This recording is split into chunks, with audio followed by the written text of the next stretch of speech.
اور میں ان کمبختوں سے کہتا ہوں تمہارے پاس جنات ہیں, تم مجھے قتل کی دھمکیاں کیوں دے رہے ہو؟ تمہارے پاس جنات ہیں یار, 8-10 جنات بھیجو مجھے اٹھا کے لے جائیں. میرا 68 kg 69 kg یہ میرا وزن ہے, ایک جن سے ایک مولوی نہیں اٹھ رہا یار. بغیرتی کی انتہا ہے یا نہیں ہے؟ تمہارے تو بغیر تو تمہارے جن بھی بغیرت ہیں, اور کسی کے جنات کو میں بغیرت بول رہا ہوں اور پھر بھی جن کو غیرت نہیں آ رہی اور کچھ کہہ نہیں رہا مجھے, اس کا مطلب پرلے درجے کا بغیرت ہے تمہارا جن بھی اور تم بھی.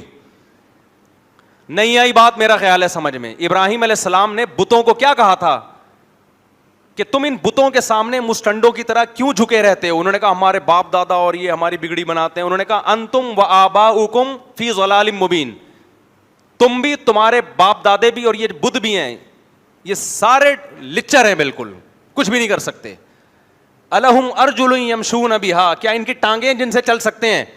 کیا ان کے پاؤں ہاتھ ہیں جن سے پکڑ سکتے ہیں؟ کیا ان کی آنکھیں ہیں جن سے دیکھ سکتے ہیں؟ کیا ان کی زبانیں جن سے بول سکتے ہیں؟ میں کہتا ہوں تمہارے پاس کروڑوں جنات ہیں جو سنگ دل محبوبوں کو قدموں میں لا کے رکھ دیتے ہیں اور کاٹ کر کے اولاد کروا دیتے ہیں. تم میرے سر کا ایک بال تو نوچ کے دکھا دو یار. نہیں آ رہی میرا حال ہے بات کھوپڑی شریف میں؟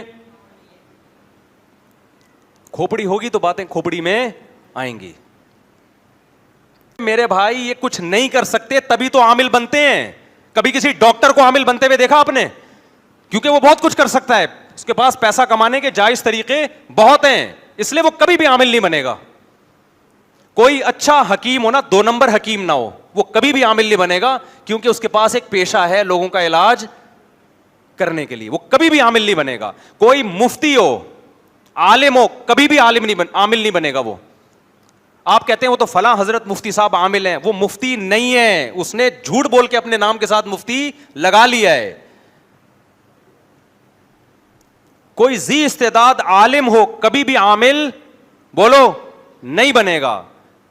یہ مدرسے سے وہ فارغ التحصیل لوگ یہ کام کر رہے ہوتے ہیں جنہوں نے صحیح طریقے سے پڑھا نہیں ہوتا.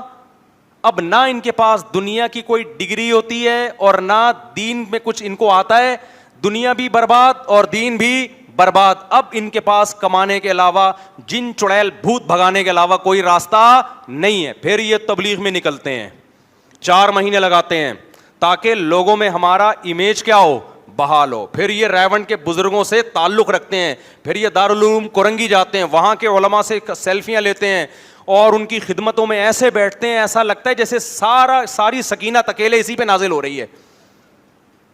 پھر یہ علماء سے جھک کے ایسے ملتے ہیں ایسا لگتا ہے اس سے زیادہ نیک اس کائنات میں پیدا ہوا نہیں ہے. پھر علماء ان کو خلافتیں دیتے ہیں ان کے اس ایٹیٹیوڈ سے متاثر ہو کر.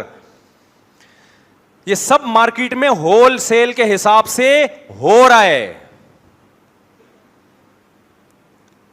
اور اب انہوں نے دبا کے شادیاں کرنا بھی شروع کر دی. میرے پاس جب کوئی عامل آتا ہے تو اپنی 4 شادیوں کا حوالہ دیتا ہے. پھر میں کہتا ہوں کرتے کیا ہو؟ کہہ رہے میں جن بھگاتا ہوں. برباد کر دیا, 4 عورتوں کی زندگی برباد کر دی. ایک دفعہ کوئی عامل آیا, کہہ رہی میری 3 شادیاں ہو گئی اور میں چوتھی کے لیے فلاں جگہ پیغام بھیجا ہوا ہے میں نے, اور میں عملیات کرتا ہوں اور آپ سے بڑا متاثر ہوں. جس کے یہاں پیغام بھیجا تھا میں نے کو پیغام بھیجا, میں نے کہا رشتہ نہیں ہونے دینا اس کا, یہاں بتا رہا ہوں یہ 2 نمبر آدمی ہے اور برباد کرے گا زندگی. بتا دینا چاہیے نا, اگر کوئی جان پہچان ہو توڑوا دی الحمدللہ.